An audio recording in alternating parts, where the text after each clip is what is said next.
So just to kind of start it off, and I'm gonna make this real quick because I cannot edit, and I just discovered that today. Matter of fact, not even today. I've been discovered that I cannot edit, and that is not my strong suit. I am going to get some help with editing because I am still very new with this. This is my second video, so just bear with me, please. I know the quality is not great. The sound's probably not great. Just bear with me. So, okay, what I was last saying is my journey started off camera, and I've been at it for a while. My spouse and I have been at it for a while, and a while meaning over 2 years, just about. So we've been trying with the doctors for about 2 years, and 1 year by ourselves. Well, yeah, by ourselves. So when I first started my journey, well, when I first tried to get pregnant, before it even was a journey, before I even knew that I was going to have any problems, I came onto YouTube like most women do, to look up information, and I found out how to use OPKs I learned how to use OPKs to track ovulation. And I was like, okay, cool. So that's not a problem, So I'm peeing on a little stick, and it's the first time in my whole life that I ever seen 2 lines. So I was real geeked up about it, like, okay, this is about to be, fun, whatever. So for the first year of testing, with the OPKs and making sure that I baby dance right around the time, and making sure that I'm doing it right, and I'm, baby dancing on the right days and everything like that, I was going online a lot, and, just basically getting general information about how to test and when to have the sex and, everything like that. So after a year of that was going on and everything, and nothing was happening, then I was like, okay, well, you know what? Maybe I might need some additional help. So I made an appointment to see a doctor about it. Well, I made an appointment to see my first doctor about it because, mind you, I've seen 3 different physicians on this issue. Before I even started to see physicians, I was talking to my primary care physician to inquire about why wasn't I getting pregnant, within that year of me just doing the OPKs, and nothing was happening. So, I'm getting to the point where it's like, okay, well, I feel like I need some help. So I started talking to my doctors about it, and just basically just started drumming up the conversation. And I ended up having an issue where I was lactating, and I, of course, Dr. Google, went online and, checked that out to see what makes you lactate, when you've never been pregnant, you never had any kids, what makes you lactate. And having a elevated prolactin level can make you lactate. It could be a side effect of having a microadenoma, which is a little tumor in your pituitary gland, which is located right here between your eyes in the brain, you know. So when it's severe enough, it can affect your vision. And once it affects your vision, you can go blind. So that scared the shit out of me. I'm like, yo, I'm not trying to go blind. Like, I'm already wearing glasses, already can't see. I don't want to be like, completely done. So, I went and got an MRI, self-advocacy. I asked the doctor, can I please get an MRI? Because I feel like something's going on. I also self-advocacy asked to get my blood drawn for my hormone levels, which is something that you ladies should definitely do first. Definitely get your hormone levels checked, because that's one of the first things that can give you an indication if something's going to be more difficult or less difficult, in each sense of the person, whatever.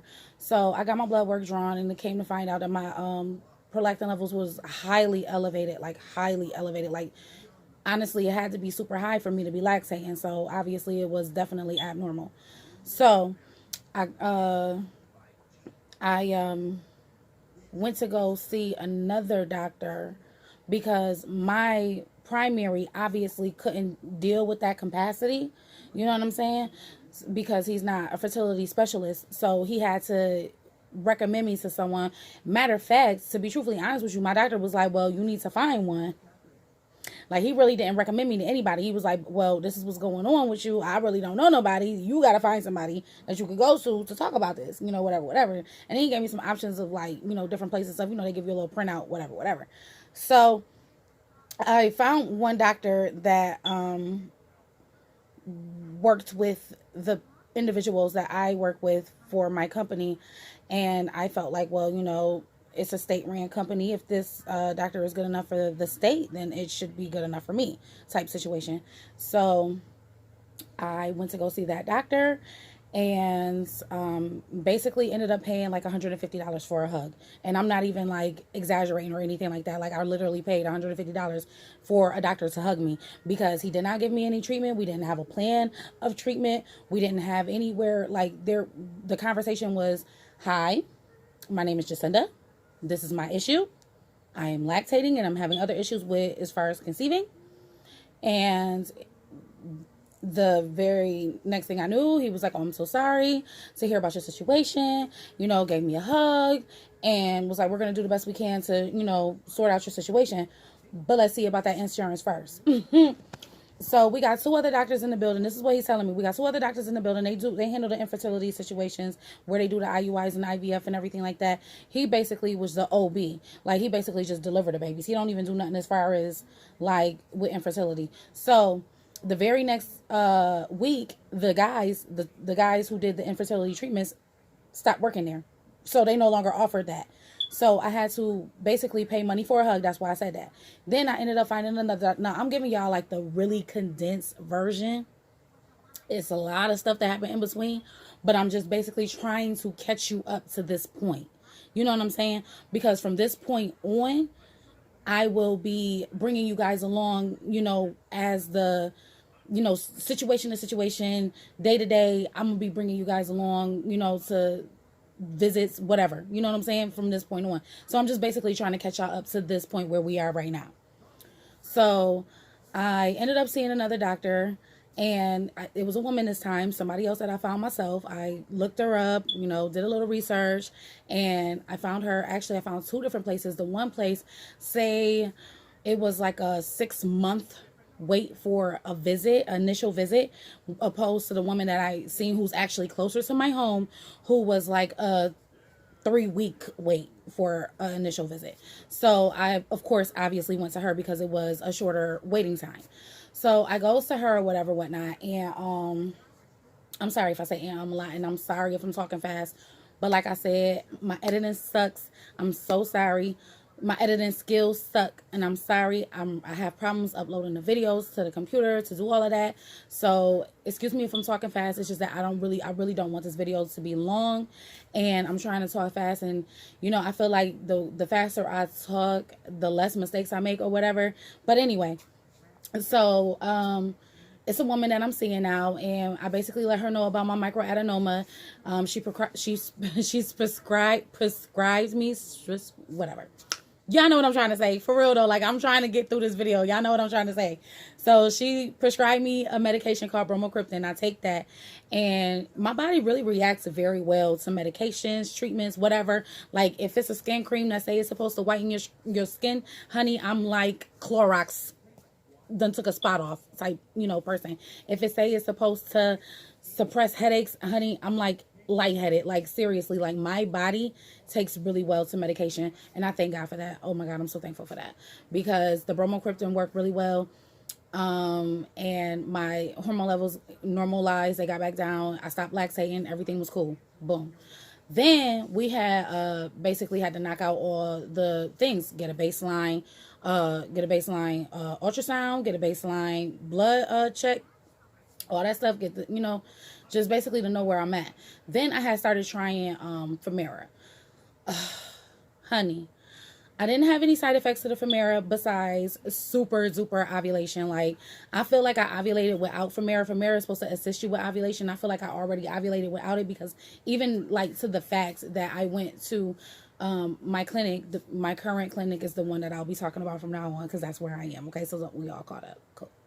So my clinic, my doctor or whatever, so she did a ultrasound on me one time just so I could check my follicles, just a scan. She did a follicle scan on me one time to check my follicles to see how far they was along or whatever.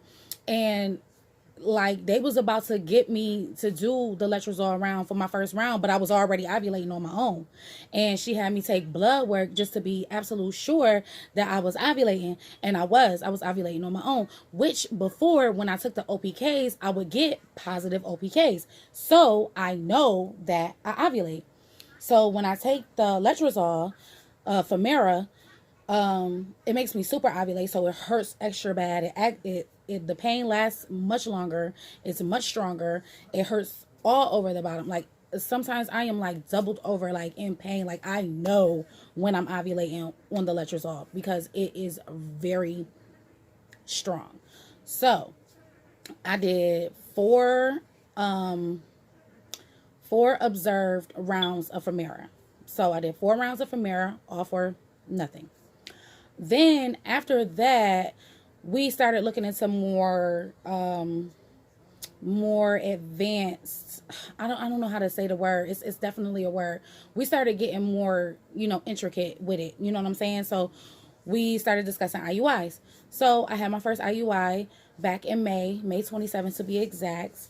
And after that IUI round, and nothing happened. I didn't have a miscarriage. I didn't get pregnant. I didn't have a chemical pregnancy. Nothing happened. I had the trigger shot with it and everything. Because, when you get an IUI, you have to get a trigger shot.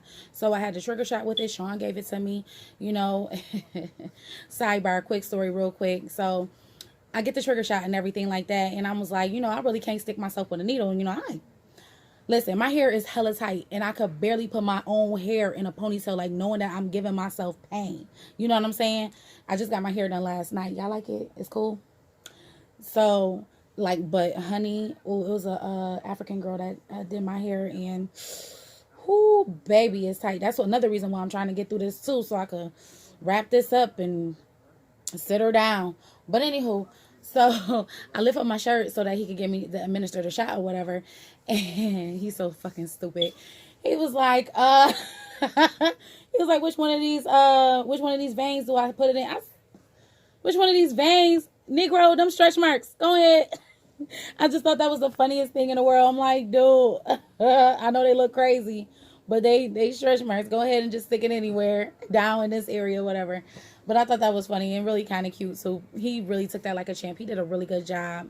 I was very surprised at how mature he was giving me that shot. I thought that he would like play around a little bit, but he really didn't. Like he was very mature. He did very good. I'm so proud of my babe. Like he's really taking this whole process like a champ. He want his son so bad. But, I'm trying to give it to him, He being patient with me, and I'm trying to be patient with me. That's the biggest thing is, can I be patient with me? But anywho, so, what was I saying to y'all? See, this is my whole problem right here. This is the reason why I need editing, because I talk forever. So what was I saying to y'all? I was saying, oh yeah, so I had a failed IUI round, and that was cool, whatever. So that was May 27th of 2019, and I stopped. I took a long break, like I literally took a forever break, and I recently started back up, and this is where we are right now. I recently started back up with my fertility treatments so that I can try to achieve my bundle of joy, my precious baby, my love, my life, my light. How I feel about my child is, you already in my heart, one day in my arms type situation. Like I yearn for my child. I yearn for my family, that unity. Maybe it has something to do with me being a foster child, and I'll get into that later on, to letting y'all know a little bit more about me and where I came from and my background and stuff like that. So in time, I'll let you guys in. You know what I'm saying? Like I said, I'm an open book. Whatever questions or anything like that y'all got for me, just go ahead and lay it on me. I got thick skin. I've been through a lot. So it's nothing that nobody can say to me, or it's nothing that anybody can ask me that is going to like completely throw me off or make me feel any type of way. It's fine. You know what I'm saying? Like, yes, I am a bigger girl. I am a plus size girl. And, a lot of times, people feel down about, their image and how they look, but I'm not worried about none of that. You know what I'm saying? We are all still beautiful, and we're all amazing people. And no matter that we're going through this TCC journey and you're getting what you want or you're not getting what you want and you've been at it for a while, just keep going. It's a light at the end of the tunnel. Your baby is your pot of gold, and your journey is your rainbow. And you're gonna make it. You're gonna make it. Even though it doesn't seem like it's fair, it doesn't seem fair, and it never seems like it happens to the right people. Like you may feel like that sometimes, but just know that God has a plan for you, as well as He has a plan for me. And until next time, I just want to thank you, ladies, for tuning in. I love you all so much for being so welcoming with open arms and so positive. And I'll see you guys in the next video. Bye.